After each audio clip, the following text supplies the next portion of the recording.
The following program is sponsored by The Gray Zone.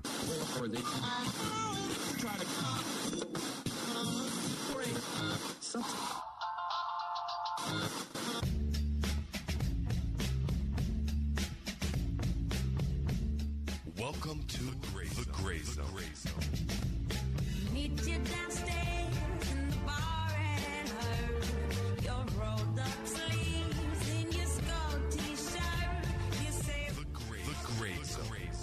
A proactive and informative show that deals with politics, culture, and the events that shape our daily lives. Henry and Marcos cut through the bull and give the facts that can help to empower you into getting your head straight. We take you out of the twilight zone and into the Gray Zone. The Gray Zone is executive produced by Fred Menachem and Julio Abaya.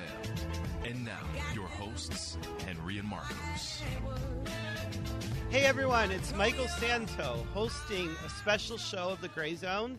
And our guest that we're doing today is Nelly Rosenking Fronen. She founded Nelly's List, which has these really awesome parties in New York, in Miami, Los Angeles, now even in Tel Aviv. Some of the most fun parties I've ever been to. Welcome, Nelly. Thank you, Michael. I appreciate you having me on the line today with you. Yes, and I realize you just even did an event in Tel Aviv.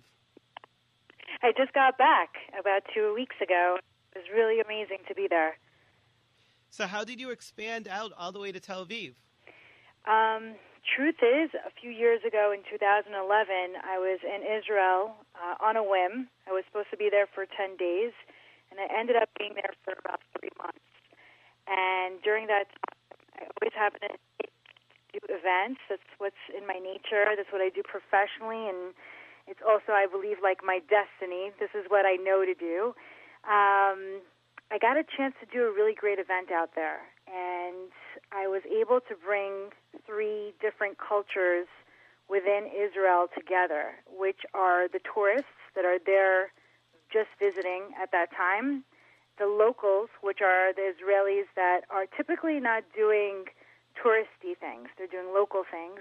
And then the Olim, which are people who made the move to leave wherever they're from to move and make their life in Israel.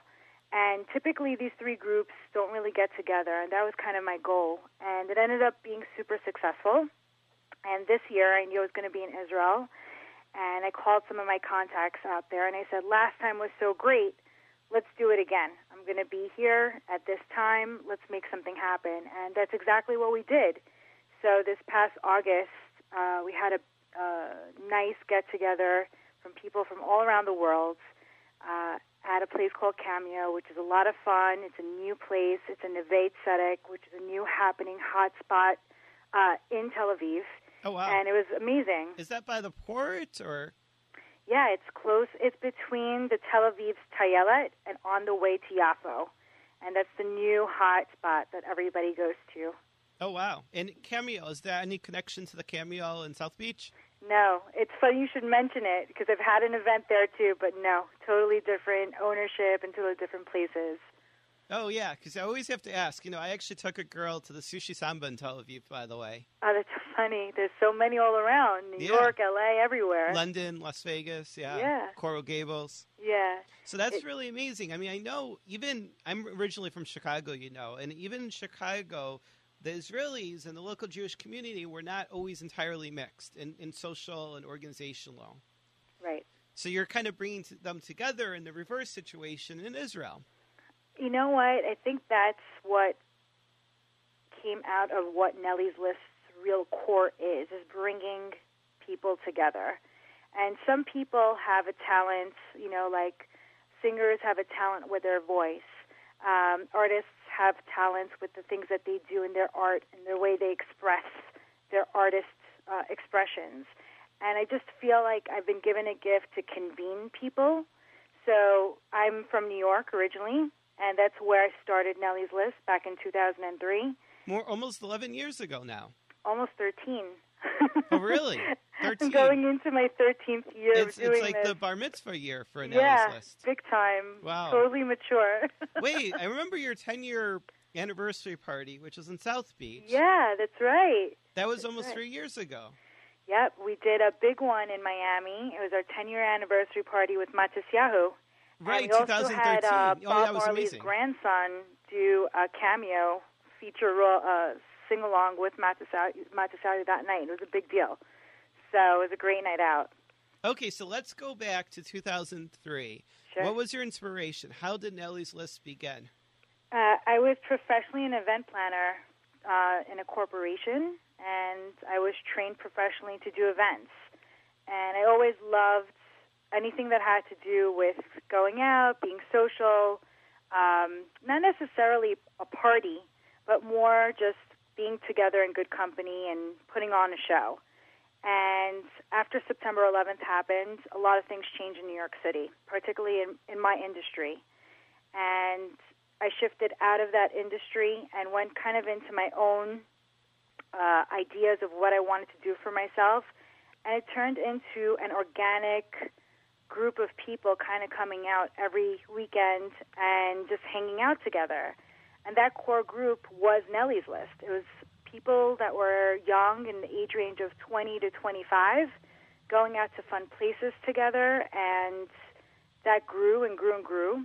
Back then, when there was no Facebook, there was no mass emails, there weren't even websites at the time, I decided to create a website and start letting people know that every Saturday night there'll be a different event at a different place, and our group were welcome to come if they said Nelly's List.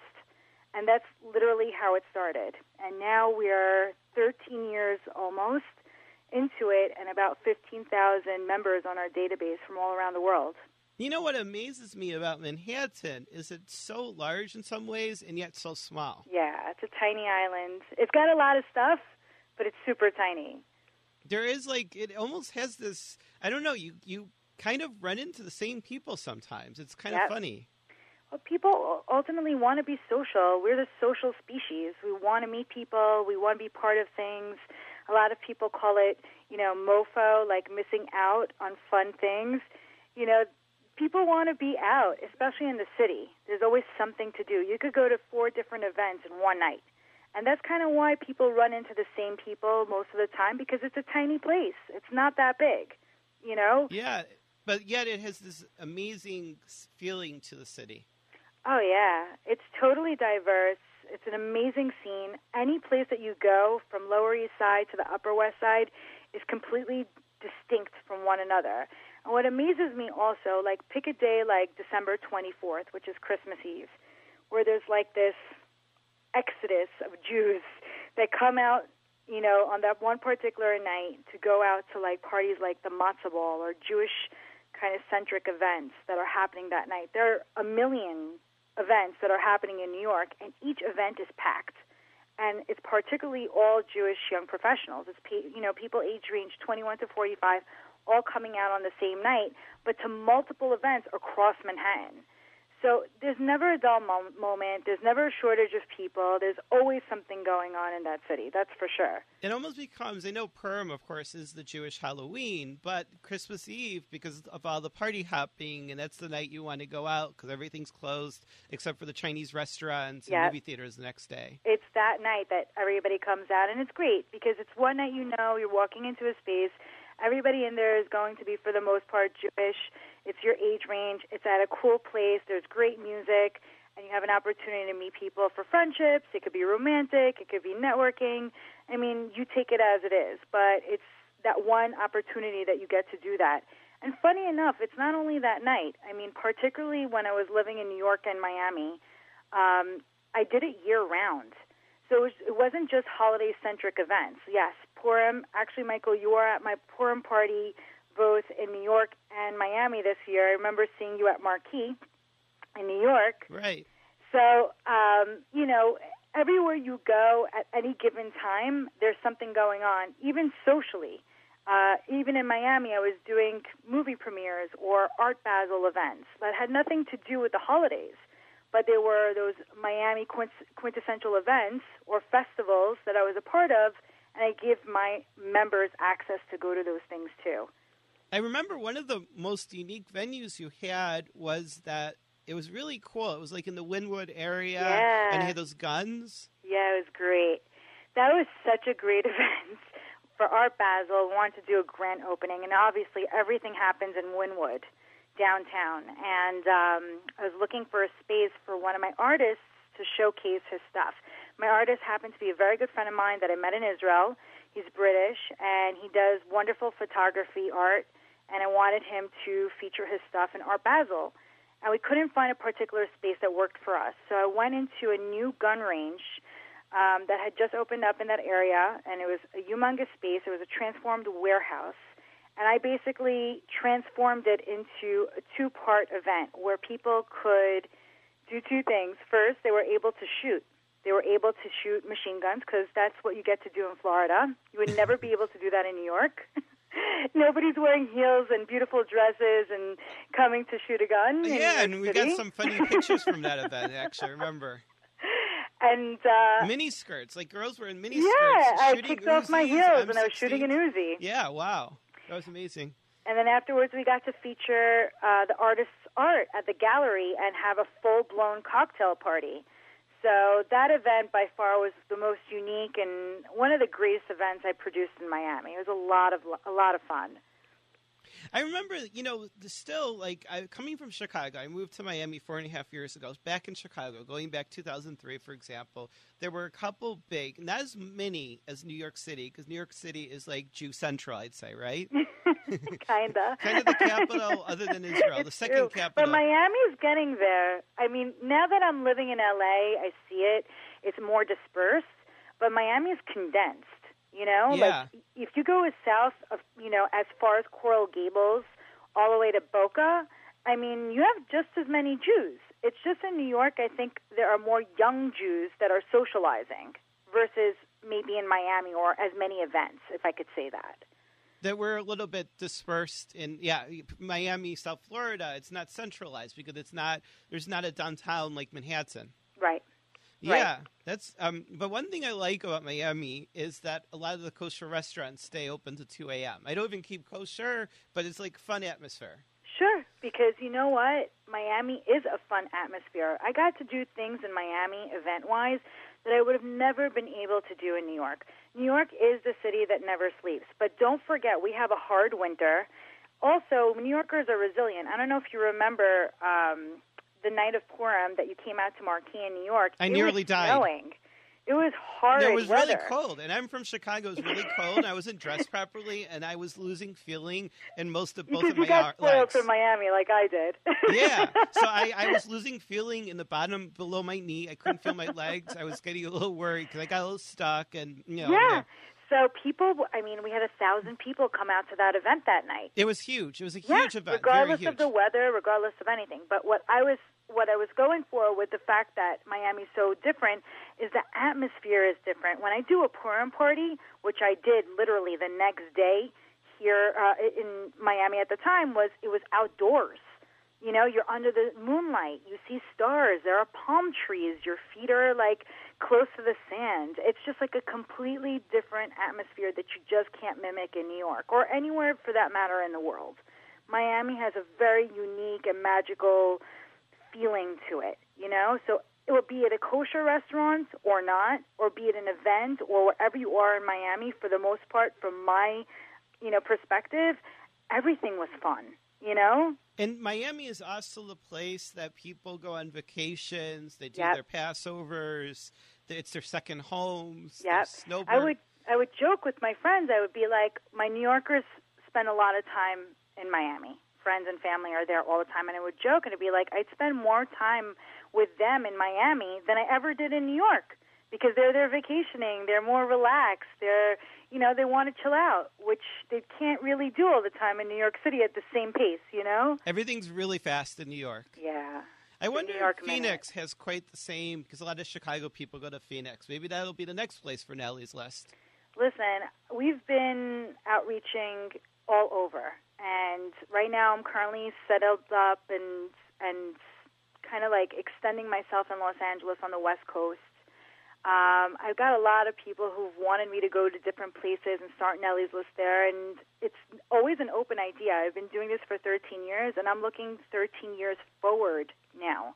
You know, like if I could develop all this unity, community, convening people at this capacity until now, what could it be given the technology that I have at hand? You definitely know? have to do Chicago, by the way. So, yeah, Chicago's definitely also the place. And then we're going to go to break, so we'll Sure. talk about it in another minute after the commercials. Sure. Don't touch that dial. We'll be right back with The Gray Zone here on 880 AM The Biz.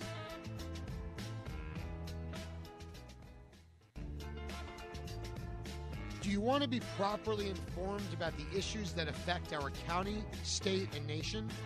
The Gray Zone is a community forum on 880 AM and Bloomberg affiliate. Your hosts and daily guests talk politics, business, economics, and all of the issues that affect our everyday lives. Tune in every weekday at 9 a.m. to The Gray Zone to listen to your hosts, executive producers Fred Menachem and Julio Avael, as well as your founders Henry Crespo and Marcos Lapchick. Hi, I'm John Rivera, president of the Dade County PBA. We know that there is nothing more important than living in a safe community. Feeling secure in your homes, knowing you and your families are protected. We became police officers to help people and make a difference. Remember, the next time you see an officer, they are doing the best they can with what they have been given by those in power. In spite of a lack of resources, please know that your officers remain committed to you, the community we serve.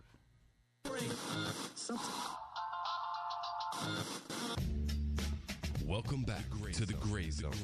The Gray Zone, executive produced by Fred Menachem and Julio Avael. And now, your hosts, Henry and Marcos.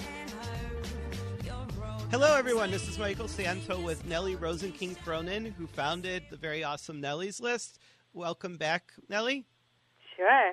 So you were telling me before the show began a little bit about how you founded it before the age of Facebook and how you put together the network that began Nelly's List in New York City. This is true. Before all of it spawned, Nelly's List existed, and it's crazy to think how it existed without all these networks, without social media and mass emails and mass text and stuff like that. But I think that's the purity of the group, is that it's really organic, you know, and people know each other, and it grew into something that maintained its authenticity. It never really went into the social media craziness that everybody is so into. How many likes do you have? How many, you know, fans do you have? And all that good stuff. It just kind of stayed authentic through the years. And now they're adding a dislike, so now we have to contend with that. I'm not afraid of it. I'm not afraid of the dislike button. Because nobody's going to dislike Nelly's List. Nobody who really has taste. I aim to please. Yeah. I aim to please. That's for sure. Well, I mean, and you really do have awesome parties, I have to say. Yeah, I'm really proud of them.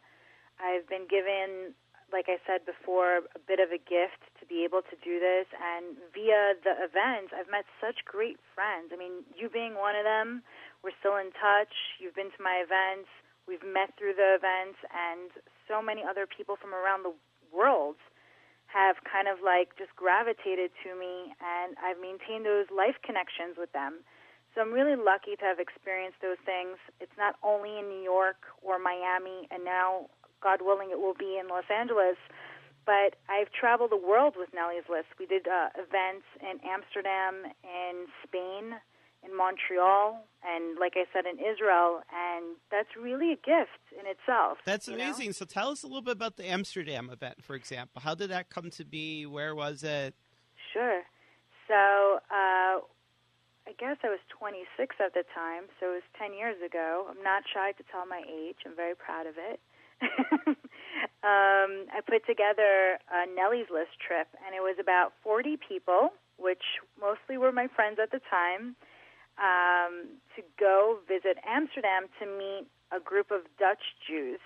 I connected with them over the internet at the time and was referred to a couple of people out there to set up sort of like a weekend away. It was over Thanksgiving break. And we set up a great Shabbat dinner out there, which included people from all around Europe. So it wasn't just us as Americans, but it would give us a chance to kind of intermix with Europeans at the time.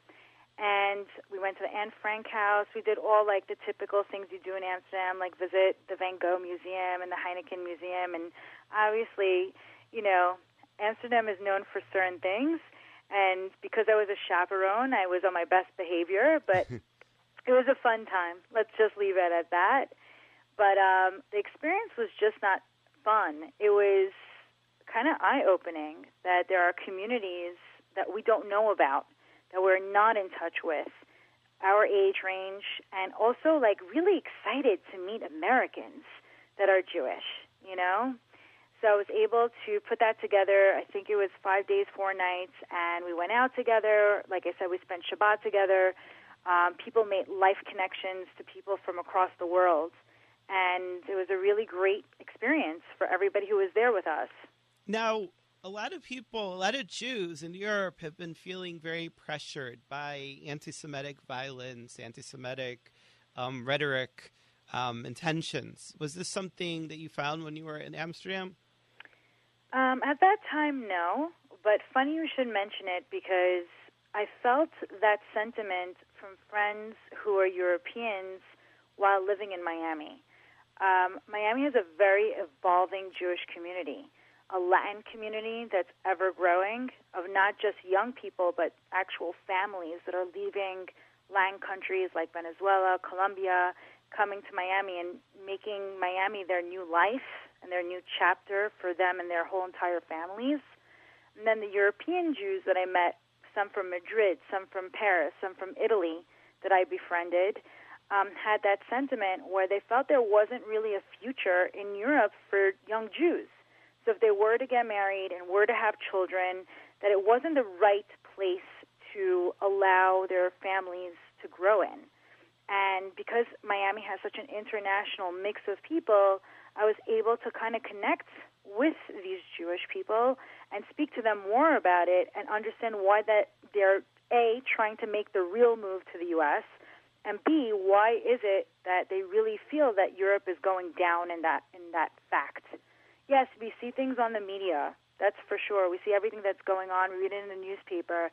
But when you have a friend that's your age range, you know, telling you those things and making a bold move to come to the U.S. to change their life, I mean, that's a statement in itself. We're really blessed to live in America. Yeah, we really are. It's a privilege to be here. Well, as you know, I'm an economist, and I know that Europe's problems extend beyond this. If this is any, kind of, redeems the situation a little bit, is Europe has a lot of problems. They're aging and issues like that. It's very challenged. So that's really amazing, too. And then you also did an event in Spain. Yeah, we did another trip. Well, I did 2 trips in Spain.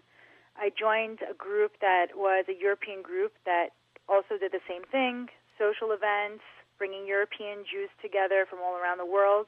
And I was the American representative, bringing about 40 Americans that are, young professionals from New York specifically, going to Spain, joining their group, intermixing both Jewish culturally, but as well, like, as a social connection.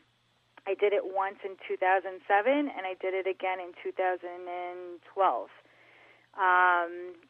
And I think that's the best experience, to really put yourself outside of your norm. Going to events in New York, amazing. You have a lot of fundraisers. You have a lot of organizations.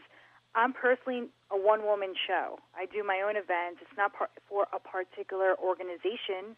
I'm not necessarily a particular charity or a cause, but I get my members together in order to sometimes raise charity, or sometimes just raise social awareness, or plainly just have fun. And it's always for the mishpacha. Yeah, because family. That's what we're interested in convening with. Some of your best friends, I'm sure, came out of going to events. And when you go to an event that's typically a Jewish event, those are the kind of people you're naturally going to meet. Yeah, and this is just a big part of, for many of us, our Jewish identity, something we grow up with. My parents, you may know, were both refugees of the Holocaust. Mm-hmm. And we don't want to lose and fade away from, out of existence. For sure. And I mean, I come from a Sephardic background, and my parents, specifically my mother, left during the war in '67, which is against Egypt and Israel, and they were ousted from their country. They weren't given a choice to live there anymore, and they were refugees themselves. So here we are in America, totally privileged, totally blessed, every opportunity, every freedom at hand. You never have to hide your Magen David or your Jewish symbol here, a yarmulke, a talis, a talit. You're not hiding it like you are in Europe right now. I went to Paris just a month ago, and that was the first thing we were warned about, was don't wear any religious symbols. It's just not a good thing. But there's one funny thing. We're actually broadcasting live and taping at the same time during the debate. And one of the funny things about this presidential election, just kind of funny coincidence, is Hillary Clinton's daughter, her son-in-law is Jewish. Donald Trump's daughter is Jewish. She converted. And then Bernie Sanders is Jewish. And it's just kind of, unusual kind of eclipse type event. But it kind of makes you realize how, lucky we are that being Jewish is not like something we need to hide. Thank God. I mean, this is one of the only countries that's really allowing you to do that, second to Israel, and that's with a lot less problems.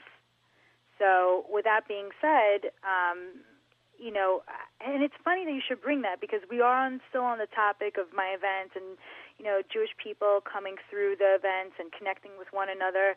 But a big source of what I've been doing, particularly for the past 12 years, is working American ties with Israel. And one of the ways that I've done that was through the FIDF, which is the Friends of the Israeli Defense Forces. I was one of the founding members of the FIDF New York. And that's before anything was ever really put together on a young level. When I say young level, that means people our age, between 20 to 40, they wanted to do something in America in order to help Israel or help this cause. It goes to say about being part of things like AIPAC, which is lobbying in D.C. for Jewish-related and Israel-related things that other people are not lobbying for or not speaking about. So it's interesting because both organizations I've been very, very involved in. I mean, going back to 1995, my freshman year at Northwestern spring, I went to my first APEC policy conference. I'm very involved with the board. Yeah, a long time. You went really back in the day. Yeah, that was my first APEC policy conference in D.C. That used to be entirely held in the Hilton because there's only like 1,500 people. Right. Today it's 15,000 people, so like 20 hotels. They can barely accommodate it in the convention center in D.C. There used to be a gala dinner, and there used to be a big dinner the day before and the night before. Now at first they couldn't do like 2 dinners, and then now it's no dinners. That's the sad part. But the good thing is it's 15,000 people because so many Americans understand the importance of the American-Israel alliance. It's a very strong relationship. Mike Oren, did you ever read his book, Power, Faith, and Fantasy? I haven't, but I've definitely heard about it. It's a great book. It shows how our ties go back hundreds of years, with Christian, Jewish, Zionism, common values. But that's what AIPAC brings together. It's not a Jewish event. Well, first let me just make a point that what are we really talking about? We're talking about an event. So an event is a physical platform to get people together. And when you achieve to get that many people in a room together, to inspire them, to educate them, to bring important leaders, because when I went to AIPAC, it was in the convention center, that the same convention center that, our presidents are running for presidency in. So these are very powerful venues. These are very powerful places to have such an amazing experience and event. And that's why, what I do hand in hand worked with the same concept. Bring people to a space. Bring people to get influence. Bring people to network. Bring people to make a shape or a moment in their life that will shift something in their life, And by the way, in Washington, D.C., there's almost no better networking event than the APEC Policy Conference. Oh, for sure. I mean, that's the once a year that people take off of work. They'd stop their lives. Some come with their families. When I went, I made sure that I had time off. It was actually the year that I moved to Miami. DC happened to be on the way to get my car from New York to Florida. So, it's I called it an injection. It was an injection, an infusion of real feelings, and I learned so much at that conference. It's like something that we saw on TV, like the Iron Dome, which the whole world saw stopping rockets midair.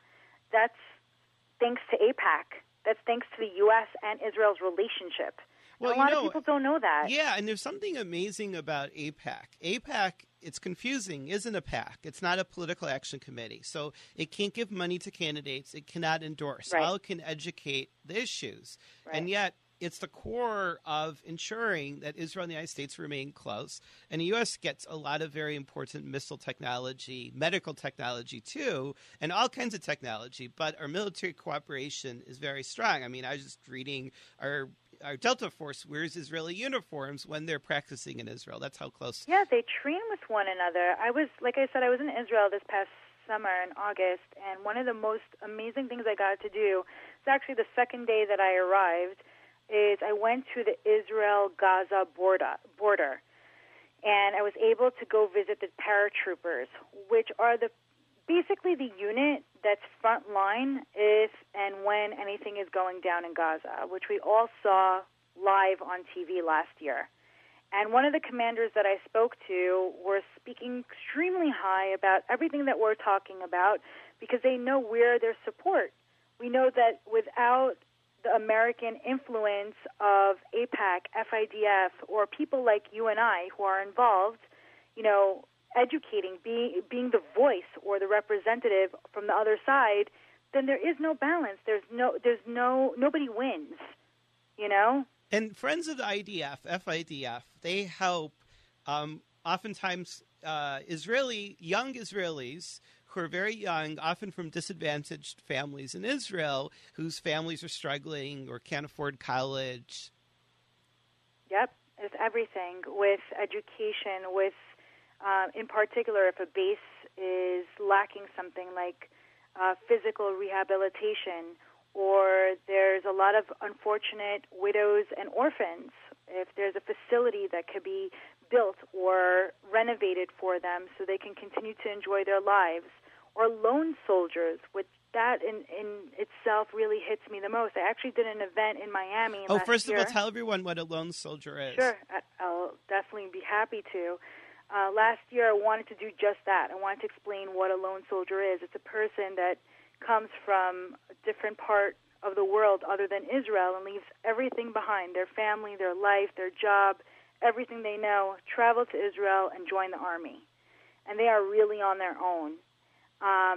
So it's hard when there's holidays, when there's things to be, with your family or to be connected to friends. They don't have that opportunity. They're in the army. They don't have a social life. They don't have family life there. So what I did in Miami, actually, is I had a movie screening. And the movie screening was a documentary that portrayed a few lone soldiers, some from Europe, some from Latin countries that came to Israel to just volunteer their service to Israel. And that in particular is something that FIDF, helps and tries to alleviate burdens for specifically. And they'll fly them back to see their families back home. Whatever the needs are. Yeah, Whatever the needs are outside of the actual army needs, like the personal needs to tend to, that's what they're there for. One of the things that's interesting about Israeli history when you walk through the streets is the streets are named after a lot of important people who made this modern state possible in many ways against all odds. And many of them are not even Jewish. They're people who made sacrifices and really gave a lot in order for Israel to be created. Sure. Israel's an international community. Even when you walk through the streets of Jerusalem, it's an international epicenter. It's the Trinity. I call it the Trinity because it's the mother of three different religions. It's not exclusive just to Jews. You have Filipinos, you have refugees that are coming from Africa that need solace. You have Russian immigrants. There's so many different kinds of people in Israel. Granted, it's the one Jewish state, but it's a one Jewish state really as a home to plenty of different cultures. And then it gives so much to the world. I remember, obviously, in the crisis in Haiti, the Israeli clinic was one of the top clinics in Haiti. Or the time when there was an earthquake in Nepal. They built a mobile hospital and helped all those people who were in need. And when our embassies were bombed in East Africa by al-Qaeda, the Israelis beat even the U.S. aid people in basically digging under the rubble and saving lives. Israelis are, what's an Israeli really? It's everybody from the diaspora. It's the Jews that have been dispersed, that have come back and that have built in a very short time this beautiful country, this very high-tech country, this very novice country. And we know we know what it is to be the underdog, but we're not the underdog anymore. We're powerful. We have a strong army. We have a intellectual, cultural, and metropolitan, community that's growing there. Israel is one of the wealthiest countries in the world, actually. Really? Yeah, it's wealthier than most European countries. And there you go. And Stanley Fischer, who was the head of the Israeli Central Bank, is now the number 2 of the U.S. Central Bank. Definitely, it speaks volumes. And again, just being there recently, obviously every place has its turmoil. Every place has its glut. But the overall essence of Israel and what it's built in a very short amount of time is pretty spectacular. So Friends of the IDF, Israel Defense Forces, is a great cause. It's very strong in Los Angeles, Chicago, New York, and Miami. But I have to say, not only is it a good cause, but for the young people, Friends of IDF in Miami put on really incredible parties. I maybe as good as your parties even. Well, I'll say that it is for sure, and it's because people are coming out for a cause, and people are coming out because it's like-minded individuals. So it's just the same, What I will say is when I was in New York in 2003, I went on the first leaders mission. This is before any young leadership chapter ever existed. And all of us who went on that particular trip came back to New York like amped. We were like 23, 24 years old, all of us, and we're like, what can we do? How can we make something happen on our level? And that's when the first board actually emanated. And my particular resource was event coordination. I planned every single one of their events outside of their gala for 12 years. I was probably one of the longest standing members doing just that because that was my gift. That was my resource. Obviously, I was doing it pro bono as a volunteer, but I had the resources for all the things that they needed. It was a DJ, it was a venue, it was the alcohol being served, entertainment, whatever it was. I was able to give my resources, my gift, my talent, so they could raise money for their fundraising initiatives.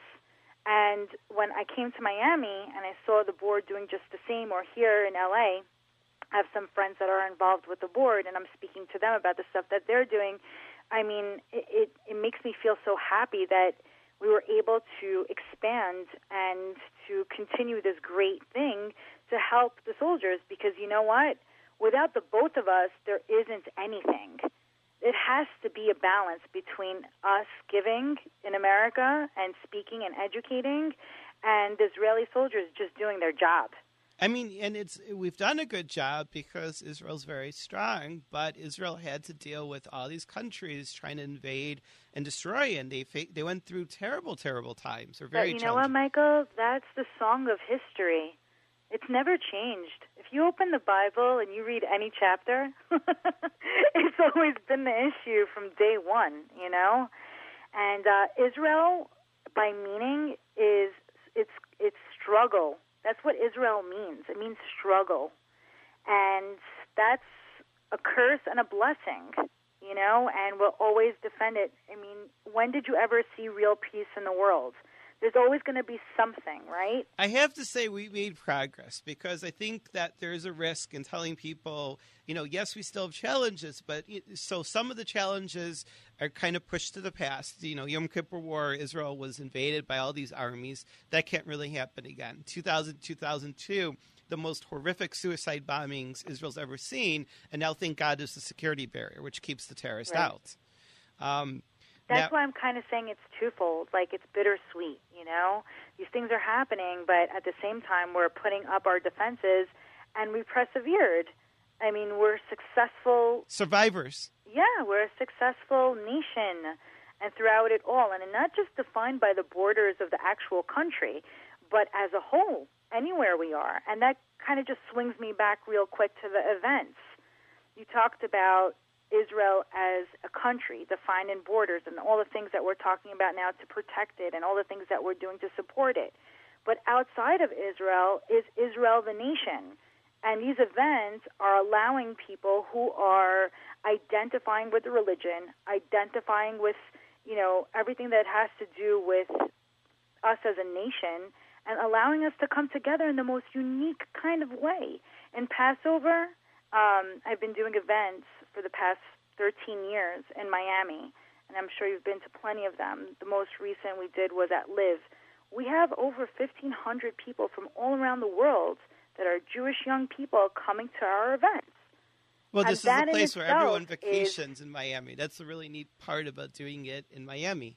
Yeah, and New York and, all the places just the same that we're doing, concentrating our efforts into doing is bringing people together. Now, by the way, you mentioned the Live. I love that venue. And Yeah. by the way, nobody knows Live stands for 54. It's Roman numerals. Oh, really? Yeah. I didn't know that either. Well, Ronan always teach me Nazarian. something. Yeah. It's funny. You're very Ronan said, informed. yeah. Okay, I have to give Ronan Nazarian credit. He said he figured it out, but I think he probably read it somewhere. So he's like, I just figured out it's 54, but he probably read it. The Fontainebleau was built in 1954 in Miami Beach, and it is the most iconic hotel in South Florida. Yes, it is. But I think they were also thinking Studio 54. That's the magic of the number that it gets to Roman numerals. Isn't that crazy? It could be, but it's a long-standing landmark place in Miami, and I want to tell you that our events is in comparison to some of their largest events that they have there that are not Jewish events. Wait, Passover event or the matzah ball? Passover. Oh, really? Correct. And it's incredible because they often, even when it was a Hilton, they had all these Passover, where you have all the kosher for Passover food. Right, programs with families and children and all that good stuff. But think about what I'm saying. I'm talking about just a niche, targeted group of young people from the age of 21 to about 45. And this is like 1,500 people coming out in one night, and specifically on Passover from all around the world. On the other nights that there may be parties in Miami, it's typically locals, people who are living there year-round or happen to be there at the time. But this night is different than all other nights. Exactly. The famous quote from the Passover As Seder. it goes in the Haggadah. Yeah. Why is this night different than any other nights? The answer is Nelly Rosenking. Because Nelly Rosenking took us from Egypt into the Live in the Fontainebleau. Man. It's even more true. They joke about my family because my family's from Egypt, so we get all the brunt of the jokes on the Passover table. So yeah, they're like, "You guys left. How'd you get back?" Well, I mean, the Seder's back in Egypt must have been interesting. Escaping Egypt, but you're still there, and then. Yep. So now I kind of think that, like, a lot of the conversation while we're having, it together, like, kind of ties everything that I've been doing over a decade of Nelly's list is, like, kind of tying everything that we're talking about. And one particular thing that I wanted to mention that we didn't get into was last year in Miami, part of the reason kind of like why I felt like I was meant to be in Miami at the time was there was the war where Israel and Gaza were fighting with one another, and there were some rallies in Miami. I don't know if you remember, but there was a rally in South Beach, a small one, that one of the Israeli organizations put together. to kind of just support Israel and show, that the community was there for them. And only about 500 people showed up. And I was saying to myself, this is nice. They were singing songs. They had Chaim Shacham speaking. They had, a lot of important leaders speaking about supporting Israel and all that good stuff. But, where was the community? Miami has a humongous Jewish community. Where were they that day? So I got in touch with this particular organization a few days later, and I ended up getting in touch with a friend and the daughter of Rabbi Lipsker, which is Devorah Leah, who works with the Shul of Bell Harbor. And so that's the daughter of Chaim Lipsker, though, who has the Chabad in Brickell. Right. So that's Rabbi Lipsker's nephew, Chaim Lipsker. So we put our heads together independently, not as an organization, not as anything, just to talk. And I said, why can't we do something bigger? Why can't we all join forces? Nelly's List, Chabad, Israeli organization. Why can't we all join together and make something substantial happen to really shake the media, to really show that there's something special going on in Miami? And we created something called Miami Unites for Israel. It's an actual Facebook page. We had about 2,000 people join our Facebook page in a matter of a few weeks. It really gained a lot of momentum. And as we started planning, we got a lot of donors that were interested in organically helping us. And one of the people who kind of plugged into us was the Jewish Federation. And they saw that we were for real, and that we were going to do something big, and we wanted to do something huge for the community and really get media involved in kind of showcasing what's going on here in Miami. And they allowed us to do it at their JCC in Aventura. And this was last July. And 3,000 people showed up. That's a huge number. Yes. Very and spontaneous. Media, every single news channel was there. And it was not just Jews. We had Christian, evangelical priests and people from churches there. We had politicians there. We spread our wings pretty large, and we got a real beautiful response and a real feeling of unity that night there that I don't think was ever created before, because I know that these different organizations are isolated. They don't really work with each other typically.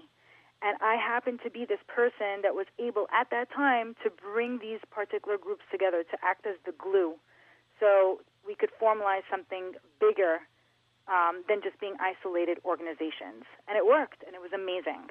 For my whole life, basically, it's always frustrated me. Here you have Israel, which is a democracy, and it's facing very extreme governments, very murderous governments, and very murderous terrorist groups. And people don't understand what Israel's arrayed against, people who don't care if Arab civilians die, people who want Israeli civilians to die, and people who probably want Arab civilians to die just to serve their own purposes. Right. But this is nature. The message is not always, I think it's getting better, but people don't understand that Israel's defending itself, and it faces, very, very bad. I think people are starting to realize, because they're seeing how horrific the civil war in Syria is, the civil war in Iraq. But also people feel very disattached. They see it on TV. I'm just talking from a perspective as an American. I'm watching it on TV. I'm not there. It's not part of my problem. You understand? Right. So, people are seeing it from a distance, so they don't feel a need to be involved, as opposed to something else, which is like the Iran deal, where I have a lot of friends here in Los Angeles in particular that are very, very, very against it, and will make sure that they get on the phone with their friends and tell their friends to talk to their representatives and tell their representatives to vote against it, and make it a point to let people know that it's bad and to educate them and to give them information and to do, even there was just recently I saw that there was a big rally in Miami to go against the Iran deal. How many people are really interested in that or care to go to these rallies or care to speak up? Now, the great thing is, on the one hand, Congress wasn't able to get enough votes to defeat the Iran deal. But the good thing, because of all the publicity, Americans are much, much more aware of how horrible the government in Iran is and how incredibly dangerous it is, how they can't be trusted, how dangerous their nuclear weapons program is, and whoever becomes the next president and the U.S. Congress is ready for if there are problems. Yes. So the deal was bad. I agree. But it was not defeated by Congress because they needed basically 66 votes or 67 votes in the U.S. Senate. And they got, I think, 59. They couldn't get past the filibuster. They needed 60 even to officially vote against it. But the percentage today of Americans who oppose the deal is a very strong majority because they realize that Kerry messed up. He did not get a good deal. And that's because of all the activists like you. Right. I mean, how long have we watched Netanyahu go to the UN and draw diagrams that he got made fun of for, or speak about it? Or, I mean, it's on the tip of this guy's tongue 24/7, really. And no takers. Nobody really gave any attention to it. And then here it is that there's a vote, and you have to get votes, and like all of a sudden there's like this urgency to stop it, you know? Well, and behind the scenes, by the way, the Saudis, United Arab Emirates, they were hysterical behind the scenes. They're saying, like, what's going on? This is crazy. You know, it was not just Israel, and I don't think it ever really is, but it's... But you'll never see that on the media, Michael. You'll never really see those things showcased on the media, which is interesting, because when I'm in Europe and when I'm in Israel, the news is so different. Like, you come to America, it's just America's problems. You know, it's Kim Davis and not allowing gays to get married. It's Trump and his show. It's just like American stuff that's fun and entertaining. But when I went to Europe and I was in Paris for a few days, or was traveling at the time listening to the news, you're listening to world affairs, like in-depth world affairs, which you'll never hear here in America. It's totally filtered, you know? So that's why I think, like, when it comes to, like, educating, whether it's via organizations like we talked about before, or having an event like a rally, or having an event like a Nelly's List event that infuses some sort of education component to it, further, you know, past just the social aspect of it, that's where people are really getting their information. That's where people make a shift in their attitude to do something about it. And you've gotten into the media yourself a number of times in the last few years. Particularly that rally that we did at the JCC, as well as the rally that they did, the smaller one. I was on NBC on the local news both times talking about the things that we were doing and, you know, expressing our sentiment from young professionals' side. So I got some showtime there. And you were on the New York Morning News as well. We did a couple of things last year. So I was kind of all over the place trying to just be aware. Actually, in New York, I think that's probably what you're referring to. I was there for a short while, and I got to be on the news because there was some, like, coercion between Palestinian people and some Jews in New York, and I happened to be at that place at that time. Weren't you also interviewed about matzo ball? Yeah, on NBC. I was on NBC in New York live, just like I'm live here on your segment, and I got interviewed for a Jewish event, which was totally awesome to be able to do, and kind of talk about it and showcase it to kind of the mainstream general public, because I don't think too many people know about it. But that was a great, great, great experience. And I think I saw your picture in the Wall Street Journal. Yep, I was featured in the Wall Street Journal in their entertainment section, which was amazing. I love that paper. Well, I think that's how you and I first started talking. We started talking about the Wall Street Journal. Well, I love it. They published 12 of my things. I love it. I read it every day. I saved you in my phone as Michael Wall Street Journal. I read that paper every day. It's the best way to keep track. We're running short of time, like really, really short. But it was really fun, you know, talking about all these issues. Here. Yes, I really, really appreciate it. I hope to have you back. Sure, I hope to be back. It was a really great conversation. I'm glad that I was able to talk about the things that I've been doing. And, you know, again, we're talking about, like, the past 13 years and all these topics of the past, but I look forward to telling you what's, you know, kind of in store for the future, because we're just moving ahead now and, Nelly's list is still going strong, and we'll expand to different places, and I'm looking forward to telling you all about it. I'm hoping to do mini shows with you for the next 13 years. Awesome. I'm in. Count me in. Awesome. So thank you again for being on the show, and we're definitely going to have you on the show again. Sure. If anybody's interested in subscribing to Nelly's List, they can. If they go to nellyslist.com, that's NELLYSLIST.com/subscribe. And you guys could get on the list yourselves. And everyone should keep listening to The Gray Zone. This is Thank Michael you so Santo. much for having me. You're very, very welcome. Wonderful. Okay, Thanks. Michael. Speak to you soon. Definitely. Okay, and that's bye-bye. it for the show. Everyone stay tuned for future shows.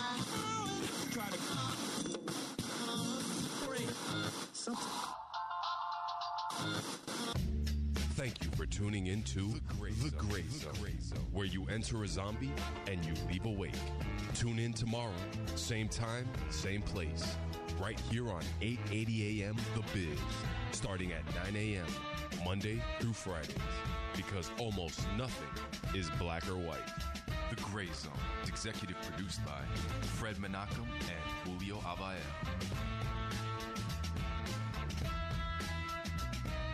Every 67 seconds, someone in the United States develops Alzheimer's.